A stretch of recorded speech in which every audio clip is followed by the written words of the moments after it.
Class 4 आप लोग math निकालिए। दो या ये ready apply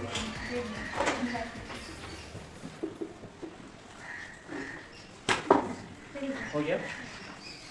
find the parameter of a rectangle is in which, ठीक है। क्वेश्चन क्या बोल रहा है समझें, पहले क्वेश्चन को समझना सीखिए कि क्वेश्चन बोल क्या रहा है, तभी तो आपसे मैथ सॉल्यूशन होगा।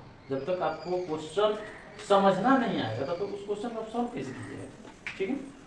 समझ में आया? चलिए तो क्वेश्चन का एक्सप्लेन कीजिए तो आकाश कुमार। पैरामीटर निकालना है रेक्टेंगल जिसमें लेंथ 0.8 सेंटीमीटर है, ब्रेथ तो देखिए इसमें क्या दिया है, पैरामीटर क्या दिया है, फर्स्ट मार्कर पैरामीटर दिया है, ओके। उसके बाद क्या दिया, रेक्टेंगल क्या दिया हुआ है, क्वेश्चन को ठीक से देखिए, ठीक है। क्या दिया हुआ है, पैरामीटर ऑफ ए रेक्टेंगल, ठीक है। तो मेरा लेंथ देखना है और ब्रेथ देखना है, ठीक है। तो इससे कनेक्टेड हो जाएगा ये और रेक्टेंगल से कनेक्टेड हो जाएगा, हाँ ठीक है। आ रहा है समझ में? Yes sir. तो लेंथ दिया हुआ है क्वेश्चन में, ठीक है। क्या दिया हुआ है, लेंथ दिया हुआ है, कितना दिया हुआ है, 60.8 सेंटीमीटर, ठीक है। ब्रेथ कितना दिया हुआ है, 6.2 सेंटीमीटर, क्या 6.2 सेंटीमीटर, ओके। उसके बाद मेरा पेरीमीटर ऑफ रेक्टेंगल, एक फार्मूला होता है, जैसे कि आप फार्मूला लिखे तो उसको क्या कीजिए, जैसे कि पैरामीटर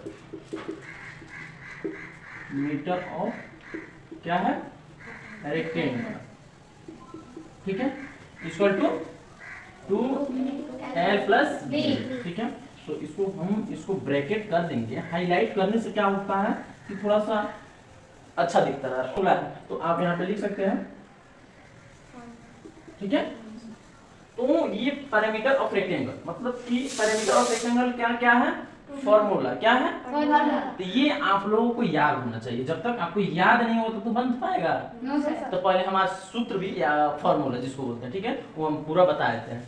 तो क्या होगा 2 × l + b, तो मेरा l से लेंथ हो गया, लेंथ तो दिया हुआ है, सिंपल सा सवाल है, क्वेश्चन है, ठीक है, समझिए। क्या दिया हुआ है, लेंथ मेरा दिया हुआ है, कितना दिया हुआ है, 6.8 सेंटीमीटर, ओके। और प्लस ब्रेक कितना दिया हुआ है, 6.2 सेंटीमीटर, हाँ, तो 2 का 2 हो जाएगा। और ब्रैकेट, ब्रैकेट क्या होता है, मल्टीप्लाई होता है, तो मल्टीप्लाई हम करते हैं तो क्या होता है, लेंथ मेरा कितना दिया हुआ है, 6.8 सेंटीमीटर, यहाँ पे लेंथ की जगह पुट कर देंगे, प्लस का प्लस ही हो जाएगा। ब्रेथ कितना दिया हुआ है, 6.2 सेंटीमीटर, सेंटीमीटर, वहां पुट कर देंगे, okay. Understand? Yes sir. Any problem, no sir, any problem, no sir. Okay. चलिए क्या होगा कि 2 का 2 हो जाएगा और ब्रैकेट खत्म होगा तो क्या हो जाएगा, मल्टीप्लाई। उसके बाद क्या होगा, रुपया, रुपया 2 पैसा, और 2 पैसा, तो रुपया रुपया में जोड़ेंगे और पैसा पैसा में, पैसा, ओके ओके। Yes sir. तो 16 + 6 कितना हो जाएगा, कितना 23, और 8 और 2 कितना हो जाएगा, क्या, यस सर। हाँ हाँ 22 हो जाएगा। और ये 8 और 2 कितना हो जाएगा, 10, 22 रुपया 10 पैसा, 10। कोई दिक्कत, कोई दिक्कत, no sir, any problem, no sir. ठीक। तो क्या होता है, पॉइंट के बाद क्या होता है कि जैसे कि यहाँ पे देखिए, यहाँ पे 646.200 सत्यम बंद, ठीक।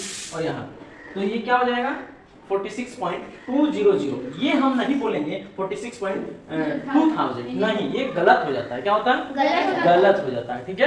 तो हम लोग क्या करेंगे कि 46.2000 ना 3 टाइम्स 0 है, तो हम चाहे तो इस जीरो को हटा भी सकते हैं, कोई वैल्यू नहीं होता है पॉइंट के बाद, क्या पॉइंट के बाद, ओके, समझ में आ गया। तो क्या करेंगे हम, यहाँ पे अगर मेरा 10 दिया हुआ है तो आपको ये चीज पता होगा कि 1 रुपया = 100 पैसा, पता है, यानी कि 1 रुपया बराबर 100 पैसा, ठीक है। पहले रुपया नहीं चलता था तो पैसा ही चलता था, उसके बाद बहुत सारा कुछ चलता था, ठीक है। तो वो क्या होता है, 1 रुपया बराबर, और मेरे पास कितना है, कितना है 10 पैसा, समझ में आ रहा है, समझ में आ रहा है, ठीक है। तो क्या होता है कि 10 पैसा, ठीक है। तो हम अगर एक जीरो लगा देते हैं तो कोई दिक्कत, कोई दिक्कत, नो। कोई दिक्कत नहीं, ठीक है। तो हम जीरो का तो बात बोले यहाँ पे कि कोई वैल्यू भी नहीं होता है, और चाहे तो हम अनंत इंडिफिनिट भी लगा सकते हैं, ठीक है। तो हम चाहे तो एक जीरो बढ़ाएंगे, उसमें कितना था मेरा 10 था, अब कितना हो जाएगा मेरा 100, यानी 22.100। तो 100 पैसा बराबर कितना होता है, तो 20 हो गया, अब एक ई बन गया, तो कितना हो जाएगा 23। समझ में आया, कॉन्सेप्ट क्लियर है, पता चला, कोई दिक्कत आपको आपको आपको आपको आप लोगों को? ओके, चलिए आगे बढ़ते हैं, ठीक है। चलिए 23 सेंटीमीटर हो गया, सेंटीमीटर जहां होगा लिखना है, ठीक है। अच्छा, अब इसमें मल्टीप्लाई, ब्रैकेट जब हटता है तो क्या होता है, मल्टीप्लाई होता है, क्या होता है, मल्टीप्लाई होता है, क्या होता है, मल्टीप्लाई। हम मल्टीप्लाई कर देंगे, कितना आ जाएगा 23 में 2 से कितना आ जाएगा 46, और सेंटीमीटर आपके ये आंसर हो जाएगा। और आप लोग एक बार स्क्रीनशॉट ले लेना, हम ये लिंक कर